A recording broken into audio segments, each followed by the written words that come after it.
Hello students, इस video में आप लोग देखेंगे कक्षा 10वीं के एनसीईआरटी गणित से प्रश्नावली 7.4 के प्रश्न संख्या 8 का हल।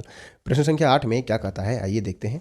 आप लोग प्रश्नावली 7.4 के प्रश्न संख्या 8 को देख पा रहे होंगे। इस प्रश्न में कहता है बिंदुओं ए बी सी और डी से एक आयत ए बी सी डी बनता है, जिसमें इसके चारों शीर्षों का नियामक दिया गया है। पहला ए का नियामक है, शीर्ष ए का नियामक -1, -1 दिया गया है। शीर्ष बी का नियामक -1, 4 है। शीर्ष सी का नियामक 5, 4 है और शीर्ष डी का नियामक 5, -1 दिया गया है।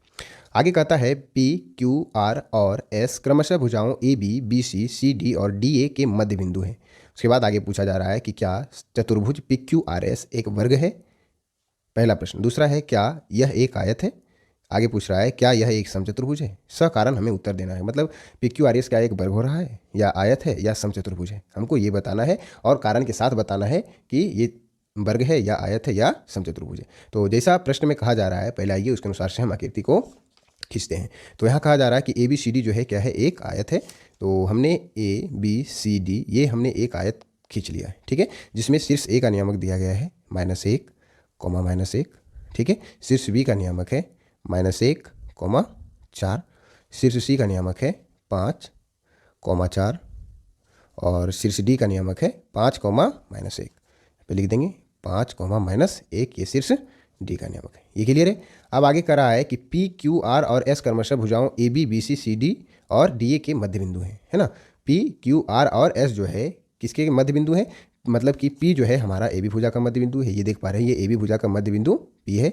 बी सी भुजा का मध्य बिंदु क्यू है और सी डी भुजा का मध्य बिंदु आर है। उसी तरह से ए डी भुजा यानी कि डी ए भुजा का मध्य बिंदु यस है, ठीक है। तो इससे जो चतुर्भुज बन रहा है क्रमशः बिंदु, मतलब ये चारों भुजाओं के मध्य बिंदु से पी क्यू आर एस से जो चतुर्भुज बन रहा है, इसी के बारे में पूछा जा रहा है कि यह एक वर्ग है या आयत है या समचतुर्भुज है। तो इसका पता लगाने के लिए हमको सबसे पहले क्या करना होगा, बिंदु पी क्यू आर और एस का नियामक ज्ञात करना होगा। और जब हम नियामक ज्ञात कर लेंगे तो इसके सभी भुजाओं की लंबाई को ज्ञात करेंगे दूरी सूत्र से। उसके बाद इसके विकर्णों की लंबाई भी हम ज्ञात करेंगे, मतलब पी आर और एस क्यू भी ज्ञात करेंगे। तो आइए सबसे पहले यहाँ पे हम देख रहे हैं कि ए बी का मध्य बिंदु पी है, तो इस बिंदु पी का नियामक निकालते हैं। उसी तरह से क्यू आर और एस का नियामक निकालते हैं। उसके बाद आगे प्रश्न में हम चलेंगे, ठीक है। तो चलिए, तो यहाँ लिखेंगे हम, चूंकि बिंदु पी ए बी का मध्य बिंदु है, इसलिए बिंदु P का नियामक क्या हो जाएगा। जब हम मध्य बिंदु का नियामक निकालते हैं तो क्या करते हैं, जो आपका दिया गया है दो बिंदु है ना, उन दोनों बिंदुओं के x नियामक को जोड़ देते हैं, 2 से भाग करते हैं, तो इस बिंदु को जो मध्य बिंदु है उसका x नियामक निकलता है और y नियामक को जोड़ के 2 से भाग देते हैं तो इस बिंदु का y नियामक निकल जाता है। तो यहाँ पर हमारा x नियामक क्या है, -1 और इधर भी -1 है, तो प्लस में -1 हो जाएगा और बटे में 2 हो जाएगा। और y नियामक क्या है, -1 है और इधर y नियामक क्या है, 4 है, बटे में 2 हो जाएगा। नियामक क्या निकल के आ जाएगा, -1 और -1 -2 हो जाएगा, -2/2 तो -1 हो जाएगा यहाँ पे। और यहाँ हो जाएगा 4 और -1 तो 3 हो जाएगा, 3/2। मतलब बिंदु P का नियामक क्या निकल के आ गया, -1, 3/2। तो इसे लिख लिया जाए यहाँ पे, -1, 3/2। ये चीज़ क्लियर है। अब Q बिंदु का नियामक निकालते हैं।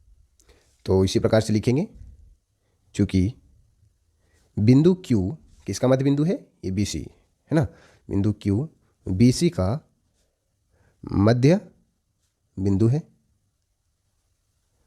इसलिए बिंदु Q का नियामक क्या हो जाएगा, इन दोनों नियामकों में x नियामक को जोड़ देंगे तो x नियामक निकल जाएगा, बटे में 2 से भाग करके, और y नियामक को जोड़ देंगे तो y नियामक निकल जाएगा इस बिंदु का, यानी कि -1 और प्लस में 5 और बटे में 2 हो जाएगा।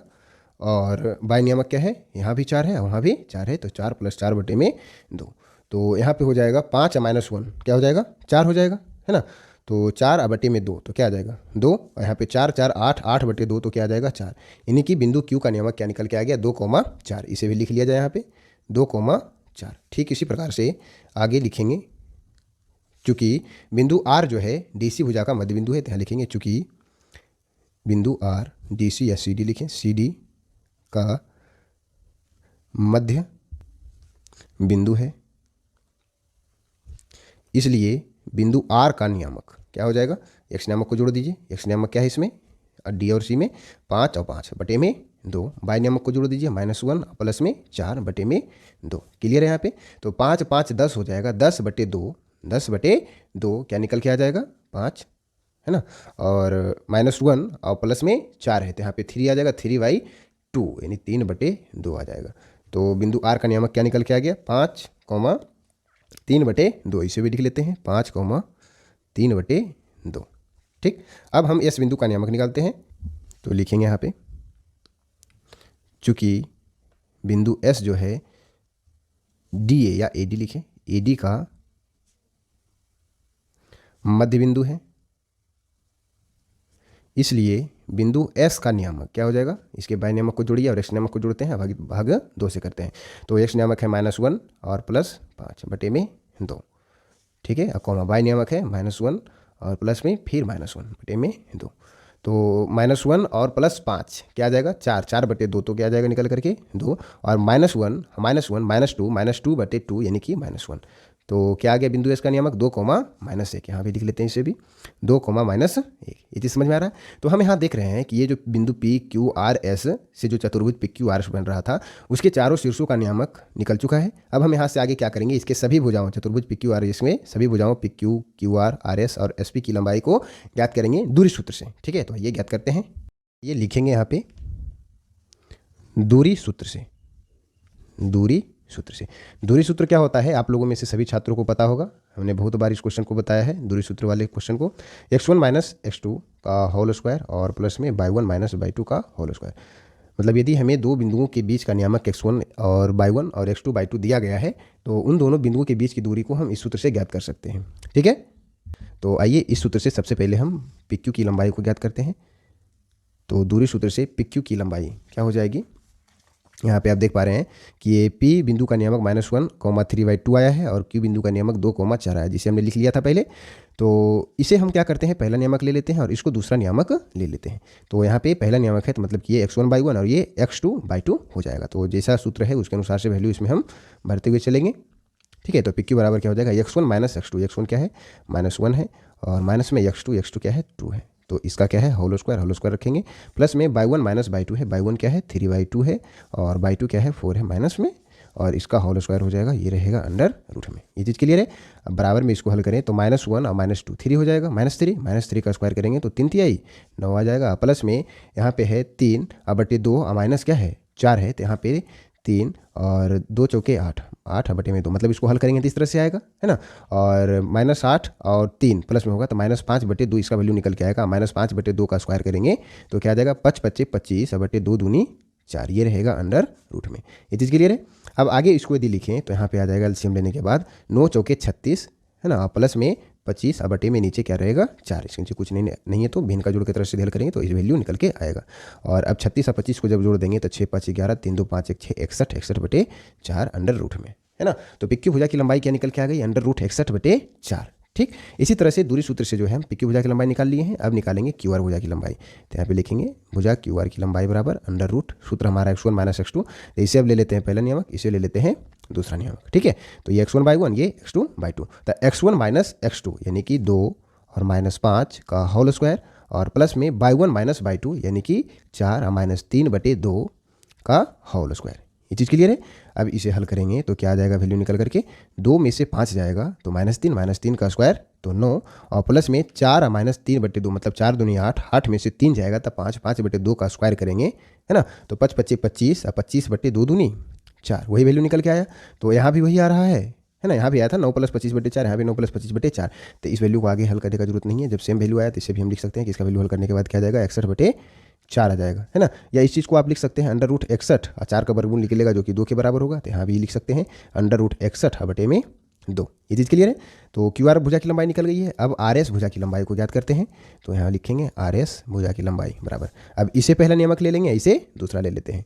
तो ये x1/1 हो जाएगा यहाँ पे इसके लिए और ये x2/2 हो जाएगा। तो सूत्र क्या है दूरी सूत्र x1 - x2 का होल स्क्वायर। x1 हमारे यहाँ पे 5 है, 5 और -2, x2 हमारा 2 है, इसका होल स्क्वायर प्लस में y1 - y2 यानी कि 3/2 और -1 का होल स्क्वायर।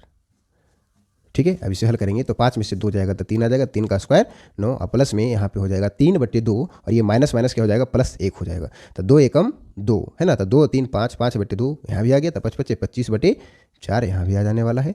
अब उसी तरह से यह वैल्यू आ रहा है तो यहाँ इसको हम लिख सकते हैं अंडर रूट 61/4। इसका वैल्यू आगे क्या आ जाएगा अंडर रूट 61/4 में 4 का वर्गमूल 2। ठीक, तो पी क्यू क्यू आर और आर एस देख रहे हैं यहाँ पे कि तीनों भुजा की लंबाई अभी तक तो समान आ रही है। अब लास्ट भुजा जो बचा है पी एस या एस पी, इसकी लंबाई को हम ज्ञात करते हैं। यहाँ लिख देंगे तथा एस पी बराबर, है ना, ये लास्ट भुजा है, तो इसका लंबाई क्या निकल के आ जाएगा, अंडर रूट। अब इसे कर लेते हैं पहला नियमक, इसे दूसरा नियमक ले लेते हैं। ठीक है, तो x1/1 ये x2/2 यानी कि 2 और माइनस में -1, है ना, ये x1 यहाँ पे 2 है और यहाँ पे x2 क्या है, -1 है। इसका क्या हो जाएगा होल स्क्वायर, और प्लस में बाई वन यहाँ पे क्या है, -1 है, और -3/2 इसका क्या हो जाएगा होल स्क्वायर, बराबर में 2 ये माइनस माइनस क्या हो जाएगा प्लस, तो 2 1 3, 3 का स्क्वायर यहाँ भी 9 आ जाएगा, और यहाँ पे दोनों माइनस में है इसलिए दोनों पद जुड़ जाएगा, तो 2 एकम 2, है ना, और 3 2 3 5 -5/2 यानी कि 25/4 यहाँ भी आ जाने वाला है। तो हल करेंगे तो क्या आ जाएगा, 9 चौके 36 और 25 61 यानी कि अंडर रूट 61 वही वैल्यू आएगा, अंडर रूट 61/4 यानी कि अंडर रूट 61 बटे में 4 का वर्गमूल 2। तो यहाँ से हम देख पा रहे हैं कि ये जो चतुर्भुज हमारा पी क्यू आर एस है, जो भी चतुर्भुज हो, वर्ग हो, आयत हो या समचतुर्भुज हो, तो इसमें जो है हम पी क्यू क्यू आर और आर एस सभी भुजा की जब लंबाई निकालते हैं तो हमारा सेम वैल्यू आ रहा है। वो वैल्यू क्या आ रहा है, अंडर रूट 61/2। ठीक है, तो भुजा की लंबाई हमने निकाल लिया। अब हमको क्या करना है, इसके विकर्ण की लंबाई को ज्ञात कर लेना है, मतलब एस क्यू और पी आर। यहाँ पे लिखेंगे अब विकर्ण, है ना, एस क्यू की लंबाई उसी से हम करेंगे, दूरी सूत्र से निकालेंगे। तो एस क्यू को निकालेंगे तो यहाँ से इसको पहला नियमक, इसे क्या कर लेते हैं, दूसरा नियमक ले लेते हैं। तो ये x1/1 ये हो जाएगा x2/2, तो अंडर रूट में कर दिए इसको हल, तो x1 - x2 मतलब 2 और -2 का होल स्क्वायर, और प्लस में बाई वन -2 यानी बाई वन क्या है -1 है और बाई टू क्या है 4 है, तो -1 और -4 का होल स्क्वायर, बराबर में इसको हल करें तो 2 - 2 0 हो जाएगा, 0 का स्क्वायर करेंगे तो 0 ही रहेगा, और प्लस में -1 है और यहाँ पे क्या है -4 है, तो -1 और -4 क्या हो जाएगा, -5 हो जाएगा, -5 का स्क्वायर करेंगे तो 25 आ जाएगा, 0 में 25 जोड़ेंगे तो 25 ही रह जाएगा, 25 का रूट निकालेंगे तो क्या आ जाएगा